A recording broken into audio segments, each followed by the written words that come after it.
جارێکی تر ئێران ئاوی زەی بچووکی گرتەوە و کێشەی بێ ئاوی بۆ قەڵاتزێ دروست کرد. لە سلێمانی بە مۆدێلێکی نوێ دزی ئەکرێ. بۆتان باسەکەم کە ژن و پیاوێک چۆن دزیان لە دوکانێک کردووە. سڵاوتان لێبێت. شۆفێرانی هێڵی سلێمانی باقوبا واتە دیالە کێشەیان تێکەوتووە و بەرامبەر یەکتر وەستاون. بەشێکیان لە تەرمیناڵی سلێمانی و بەشێکیان لە تەرمیناڵی شارە زورن. ئەوانەی سلێمانی ڕازینین ئەوانی شارە زور هێڵەکەیان هەبێ و نەفەر بگوازنەوە. جەماعەتی تەرمیناڵی شارە زوری شەڵێن مۆڵەتی فەرمیان هەیە و دەیانەوێت بێت کێشەکاری خۆیان بکەن. عەبدوڕەحمان جەلال شۆفێری هێڵی سلەیمانی باخوبێ و کۆمەڵێک نووسراوی پێیە بۆ 964 وتی ئەمڕۆ مۆڵەتی فەرمیمان وەرگرتووە کە نەفەر لە سلەیمانی بۆ باخوبە بگوازنەوە.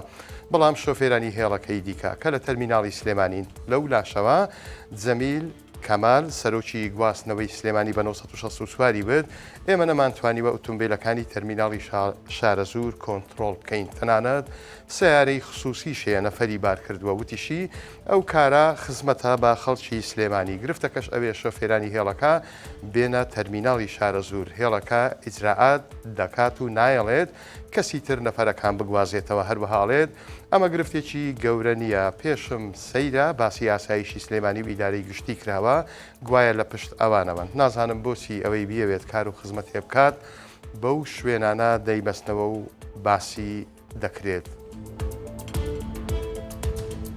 دەڤەری ڕاپەڕین خۆی ئەم هاوینە کێشەی ئاویان هەیە و وشکە ساڵی تەنجی پێڵچنیون و چەند سەرچاوێکیان وشک بووە. لەوەش خراپتر ئەمڕۆ شەممە جارێکی تر کۆماری ئیسلامی ئێران ئاوی زەی بچووکی گرتەوە و بەو هۆیشەوە ئەمڕۆ چەند گەڕەکێکی قەڵاتزێ ئاویان پێنەگەیشتووە.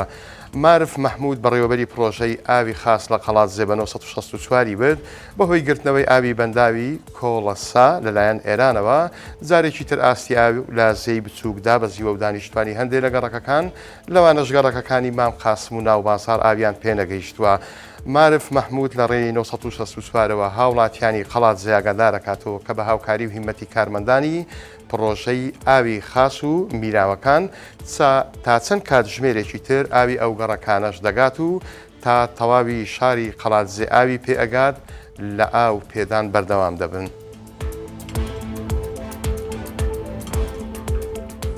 شێوازەکانی دزیکردن گۆڕانکاریان بەسەردەهاتوە. ئێستا داهێنان و تەکنیکێکی نوێ لە دزیکردن هەیە بەڵام لەدەست هێزەکانی پۆلیس و ئاسایشی کوردستان بە ئاسانی ڕزگاریان نابێ و دەستگیرەکرێن.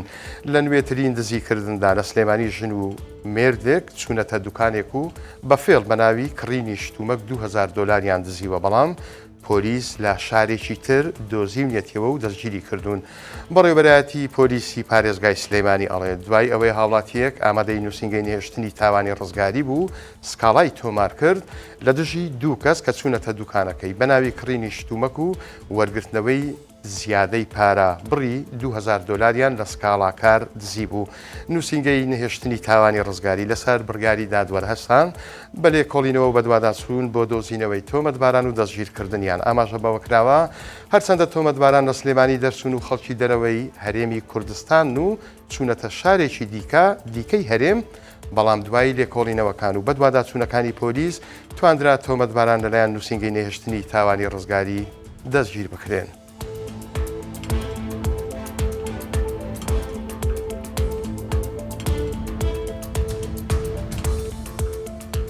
کەشەکە فێنک بۆ ڕۆژ-ڕۆژی گەشت و سەیرانە. لە دوایین ڕۆژەکانی هاوین گەشتێک بۆ نەخۆشانی تەلاسیمای هەولێر ڕێکخرا و سەیرانێکی خۆشیان لە دۆڵی ئالانە پێکردن. ئەمڕۆ شەممە محەممەد عوسمان ئەندامی کارژێڕی کۆمەڵی تەلاسیمای هەولێر بە 964 وێت گەشتێکی یەک ڕۆژەمان بۆ 100 کوڕ و کچی نەخۆشی تەلاسیما بۆ دۆڵی ئالانە لە قەزای خەلیفان ڕێخستووە.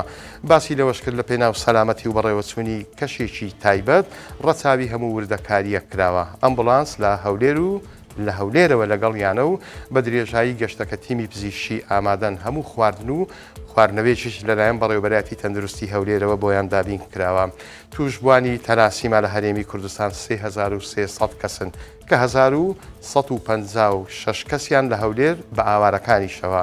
لە سنووری پارێزگای سلەیمانی و هەڵەبجە و گەرمیان 1387 کەس و لە ئاکرێ و دهۆچیش نزیکەی 1000 توشبووی تەلاسیما هەیە.